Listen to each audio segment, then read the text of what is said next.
you doing? This is Adam Post, publisher of more than 1,000 comic books and marketing expert covering Bud Light. Bud Light getting destroyed. Let's get into the story. Before we do, please be sure you are subscribed to the channel. Click the bell for notifications. Give me a thumbs up. I really appreciate you. I'm trying to get to 30,000 subscribers. If you can subscribe, please do subscribe. Coming from the Daily Mail, Anheuser-Busch heir Billy Busch blasts CEO over transgender influencer Dylan Mulvaney controversy. Hardworking Americans don't want that kind of message pushed down their throat. One of the heirs to the family that founded Anheuser-Busch is criticizing the Bud Light parent company over a marketing partnership with a transgender influencer, Dylan Mulvaney, that has cost them hundreds of millions of dollars in sales. Billy Busch, whose family sold Anheuser-Busch to InBev in 2008 for $52 billion, took aim at the brewery's U.S. CEO, Brendan Whitworth, in an interview with News Nation on this past Wednesday. Quote, "I understand that the Bud Light drinker is your blue-collar, mainly your blue-collar, hard-working American who really doesn't want that kind of a message pushed down their throats," said Busch. "I mean, sure, be inclusive, but don't put it on the can that everybody is going to be drinking and expect that the core Bud Light drinker is going to react favorably to it," he added. And that is a great point, because when the Dylan Mulvaney promotion first came out on April 1st, you had Dylan Mulvaney showing a can with Dylan's face on it that also said Bud Light. It looked like Dylan was the new spokesperson for Bud Light. There was no explanation of it. Supposedly, it was only one can, and Dylan Mulvaney was never meant to be any kind of permanent spokesperson such that Dylan's face would be on all the cans for Bud Light. But it was so bizarre, so jarring, so disturbing that when people saw Dylan's promotion, it ignited an absolute firestorm, and then it really took off 2 days later when Kid Rock made a viral video with him shooting an AR-15 at a couple of cases of Bud Light. Everyone who wasn't already talking about it was talking about it. It was all over the news, an amazing cultural event. Contrary to Busch's suggestion, though, the cans depicting Mulvaney were not available for sale to the public, at least not yet, and were created as a one-off gift for Dylan Mulvaney as part of a marketing partnership. And we also don't know, was Dylan Mulvaney ever supposed to show that can? I'm gonna say, I'll bet Dylan was not supposed to show that can, because it was not made clear, hey, look, I'm the new face of Bud Light. That was not something that Bud Light was signing up for. Why would they introduce it in an Instagram video? Why would they not have some kind of a major advertising campaign? There was also nothing out on their main Twitter account. We will never know the truth because it would be too embarrassing to talk about and too negligent to talk about. But I would really like to know, was that something that Dylan was authorized to do, or did Dylan just take it upon Dylan's self to go ahead and put that can out and make jokes about it and cause that kind of market confusion? Because there was no immediate response from Bud Light or anyone from the company explaining, no, it's just a promotional can. There's never going to be any mass marketed distributed version of this can with Dylan's face on it, because they didn't come out right away and say that to correct the record. It makes me think they never expected that can to get distributed. I went and did some research. I could get a can with your face made on it for about $50, or even my face. $50. It's not a big fancy thing. There's all kinds of digital printing. Why did they make a can and send it to Dylan Mulvaney? That was a big mistake. Billy Busch is one of 10 children of Augustus Gussie Busch Jr., who served as Anheuser-Busch chairman between 1946 and 1975, and whose grandfather, Adolphus Busch, founded the brewery. Billy Busch told News Nation that he's not heard back from Anheuser-Busch on his offer in repeated recent interviews to buy the St. Louis brewery back from its multinational parent. Quote, "I would be willing to buy back the brand," said Busch. "I have not heard anything from them so far." Now, Anheuser-Busch has sold 8 much smaller brands to some pot company for about $85 million. Bud Light, Budweiser, these would still be much more expensive brands. However, it turns out that the Busch family is worth more than $13 billion, so it is actually possible they may have some kind of a deal they could do if Anheuser-Busch was really into it, and if Billy Busch and his family were really into it. It'll be interesting to see what happens, because he keeps saying this and he seems very sincere about it. A spokesperson for Anheuser-Busch would not respond to a request for comment from dailymail.com. Earlier this month, Bud Light's parent company expressed confidence that its U.S. market share has stabilized after the Mulvaney promotion cost it sales. That is some funny wording that they put out from Anheuser-Busch.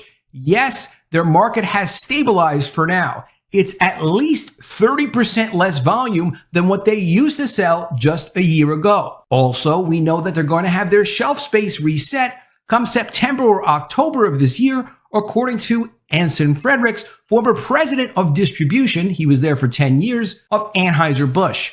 And the reason they're going to get less shelf space is because their sales were so terrible these last couple of months. Stores can't afford to put beer on shelves, even if it's free, if that beer doesn't sell. Stores only really make money when they sell whatever is on their shelf. And they need to make room for all the other beers that are actually selling in place of Bud Light and the other Anheuser-Busch brands right now. Anheuser-Busch InBev reported that its U.S. revenue fell by 10.5% in the second quarter from April to June after the Mulvaney partnership in early April. That is not just their Bud Light sales. That's all of their 500 brands, whichever of those brands are sold in North America, that's off by 10.5%. Includes Bud Light, includes Budweiser, and many other brands. The company said its total U.S. market share for all brands fell by more than 5% to 36.9% in April, but then remained stable from the end of April through the end of June. Stably down. Some of the company,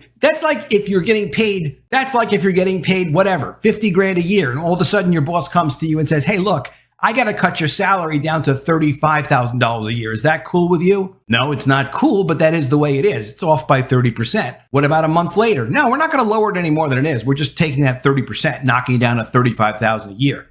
Is that an improvement? Well, it's not worse. That's where they're at. They do, however, claim that some of the company's brands like Busch Light and Michelob Ultra have gained U.S. market share. Yet, probably in comparison to the loss from Bud Light and the Budweiser brand, the net result is they couldn't have gained market share when you combine all the brands. Otherwise, it wouldn't be down 10.5%. Still, the Bud Light saga has been a costly one for the brewer. In June, Bud Light lost its place as America's best-selling beer after more than 2 decades, slipping into second place behind the Mexican lager, Modelo Especial. InBev also owns Modelo, but in the U.S., the brand is imported and sold by Constellation Brands and not attributed to InBev's global sales, because really Constellation makes all the money from those sales, not Anheuser-Busch. The reason for that is an antitrust agreement with the U.S. government. The U.S. government did not want Anheuser-Busch controlling all of these brands, which actually looks like it worked out like a pretty good plan. In the month ending July 22nd,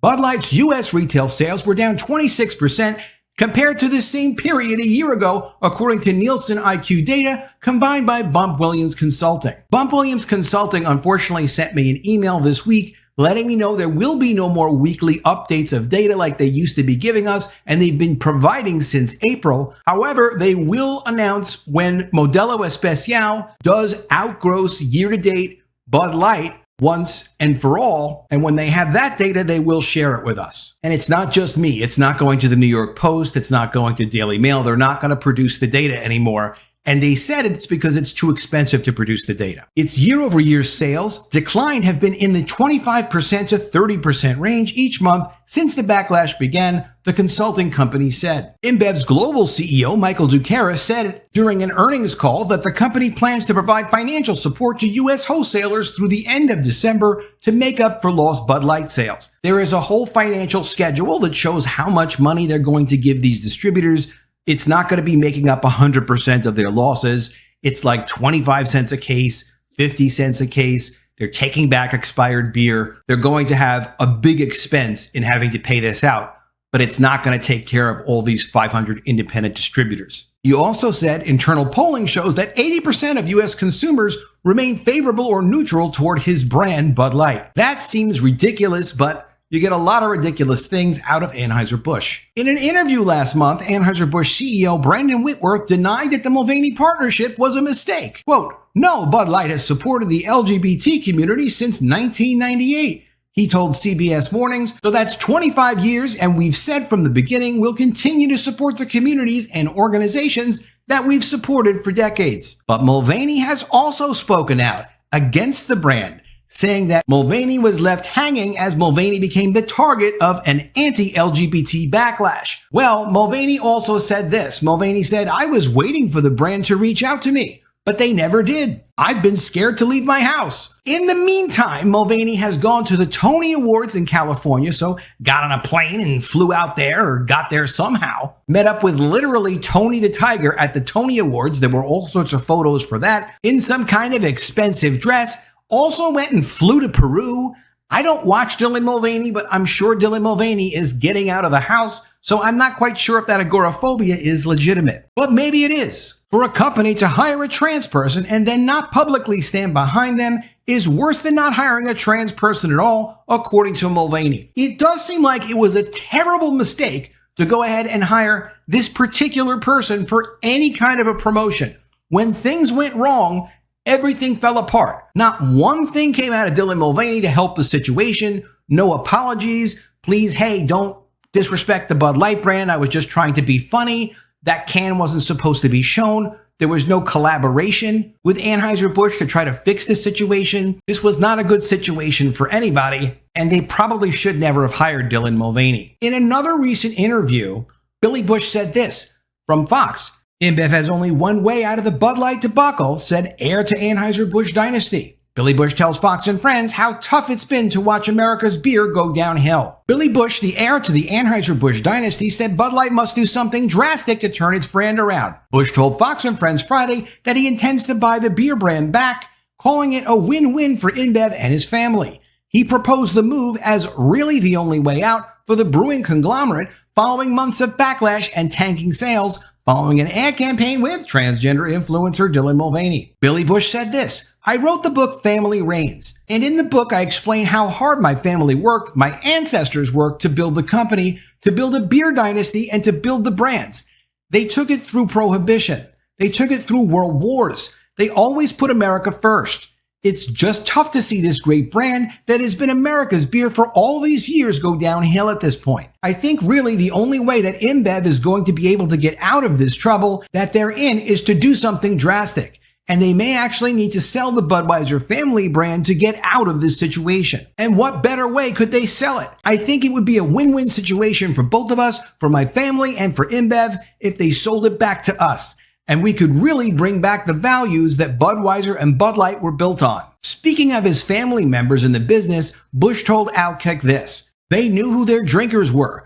They were with the bar owners and the restaurant owners and the liquor store owners, and I'm talking to these people day in and day out. Even my dad at 89 years old, 90 years old, he was still going to the bar selling Budweiser back in those days in the 1980s. Busch slammed Anheuser-Busch InBev for hiring the woke marketing students that led to the current Bud Light debacle. He stated, "When you're a foreign company, because they're owned by some Brazilian company, and you rely on these woke students that are coming out of these woke colleges to do your advertising for you, you're making a big mistake." He added, "You need to go out there and understand who your core customer is." I like everything I'm hearing Billy Busch say. Let me know what you think in the comments below. Do you think Billy Busch should come back, buy the brands, make them American again, and fix these things? Let me know what you think in the comments below. Always love to see your ideas. Please be sure you are subscribed to the channel. Click the bell for notifications, give me a thumbs up, and I'll see you again soon with another video. And if I don't see you, I will miss you.